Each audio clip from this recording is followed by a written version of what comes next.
Good morning, everyone, and welcome to episode 10 of Wake Up and Make Up with Grace Gibbons.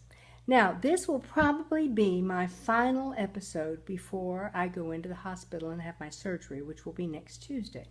And after that, I hope my daughter will be able to keep you up to date on how I'm doing from time to time. I won't ask her to do it very often, but just to let you know. But in the meantime, we're going to work a little bit on eyeliners, and I'm going to explain some highlighters to you because it's very stressful for me right now, so I've had to fill in some blanks to make me not look quite so tired. And I'm getting sleep, but, well, it is stressful. You know, I found out last week that this surgery is going to be a lot more, well, I should say a lot more serious than I thought it was going to be. I went to visit the plastic surgeon. He was very serious and concerned and wanted to be sure that I knew exactly how many risks I have and what's the risks that are proposed by the complications of the things that I've already had in my life. And it's just a big problem. I'm a problem. I'm not an easy answer. And finally, he got me so down, I finally said, "Doctor, are you trying to say I shouldn't have the surgery?" And his answer was, well, I mean, you do have a cancer that needs to be addressed. And I said, okay, then let's just kind of get on with it. You know what? I've done my eyes. I'm going pretty subtle today. And I used, these favorite things that I do, these Revlon creamy things. I used my lavenders, which I love. And I also used the very lightest one of this group. You see it? Yeah, you can see it. And I use that to highlight right here and here a little bit, just to give my eyes a little bit more openness, okay? And I'm going to line right now, and I'm going to use an Ulta gel liner, and I'm going to start out with a light line of this black, if I can do it, very light, and then I might go over that with a plum, just to give it a little brightness too. While I was in there with the plastic surgeon, you might enjoy this, I had to ask him. I said, because he explained, they're going to bifurcate me, folks. I did not expect that. I thought it was going to be like a bikini cut because everything that's happening is way down below. And so I thought, okay, that's what it's going to be. And I've had that cut before for my breast surgery and the tummy tuck. So then he said, no, we're going to take it from where your heart surgery scar ends, which is right under my breastbone, and take it all the way down, Think about that. So I'm just going to be one total vertical scar, cut in half. When a mortician sees me, he's going to be mortified.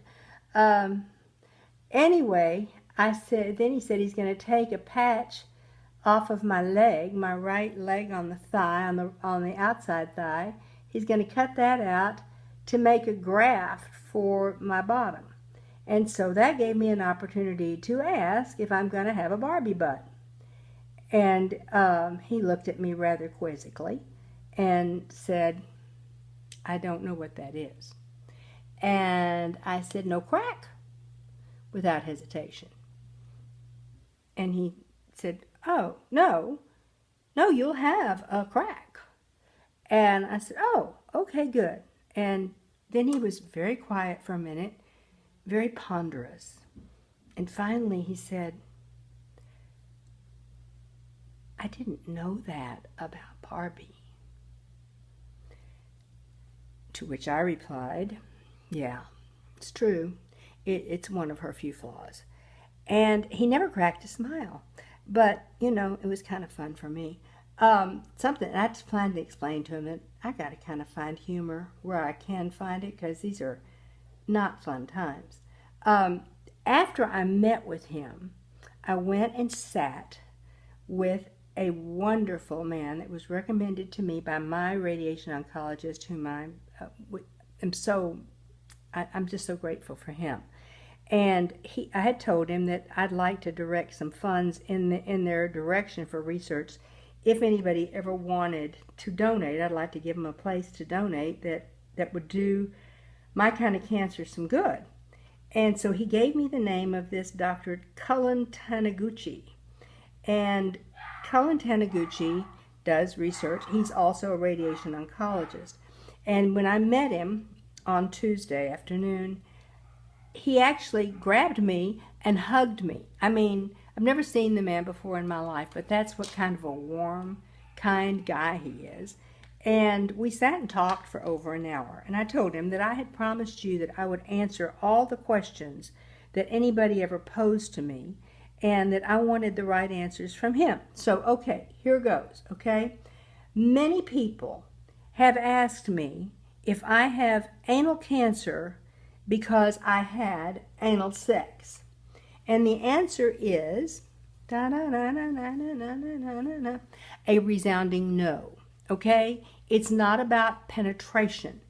This disease is about fluids and the combination of fluids, okay? Now, if you've had sex, and I'm assuming most of my viewers out there have had sex, then you are aware that sex is, well, it's a wet sport, okay? And for it to be any fun, it's wet. That's for damn sure. And so all HPV needs, because it's a very, very friendly virus, it just is so social, it wants to meet you. And so all it really needs for an introduction is for someone else's fluids that have already met HPV to come in contact with yours and near an aperture, okay? And that is the case. So when, if you have just regular missionary 10 toes up, 10 toes down sex, there's still some contact most of the time with other parts of that area.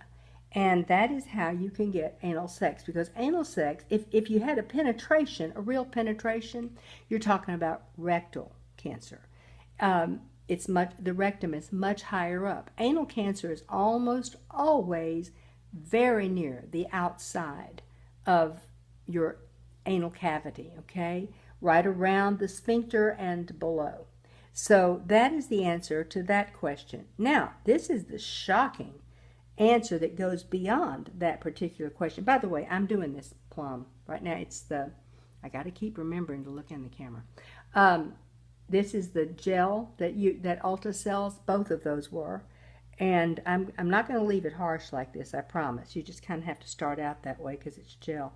Anyway, the follow-up to the answer about the anal sex is a very shocking one. And that is that you can get HPV-related cancers from even having enjoyed mutual masturbation because, well, as Bill Clinton informed us many, many years ago, fooling around with a cigar and another person of the opposite sex is not really sex. Well, it really is sex. And so if you combine your fluids, no matter how you choose to do it, by toys, by hand, by mouth, by sexual organ, you're exposed. That's the way it is. If it's unprotected, if you haven't used a condom, and people certainly don't use condoms, I suppose, when they masturbate. So that is what you are looking at. Now, doggone it, I lose my Q-tips, and this time I pulled them out, but I'm getting more. Okay? God, my eyes keep drifting. I see it, but I'm not going to start over. Okay, let me check my notes here, because it's important I tell you everything I need. Yeah, okay. So I've covered that base. It's really important that you know that it's just about sexual contact. It does not have to be about penetration. And it is getting more prevalent. And I do believe people are beginning to take notice. I really do. Because now I hear that there's a Farrah Fawcett Fund and that their concentration is on having people, having children inoculated, which I'm certainly begging you to do. Mine is on that as well, but as you know, it's also on seeing what's happened in the past to you, being sure you've been checked. I mean, it can be the screwing you get for the screwing you got, and if you don't check it soon, then it gets out of hand. Now, he did say that in my case, Mine is a very unusual case. Anal cancer does not usually recur. It's very, very high percentage of success, very high. And so fear of recurrences shouldn't be yours. I have an unusual cancer. This NET component that I told you about, I think once before, has probably fouled me up as far as recurrence. And we talked about this. I asked him if it would be possible for him to get hold of my tumor when it has been excised and for him to do research on my tumor. And he was very excited at the suggestion. He actually did not seem to have thought of that. And I'm very excited because if my tumor can do something towards saving you or your kids or someone else in the world from having to go through what I've already been through and what I'm getting ready to go through, I would be thrilled.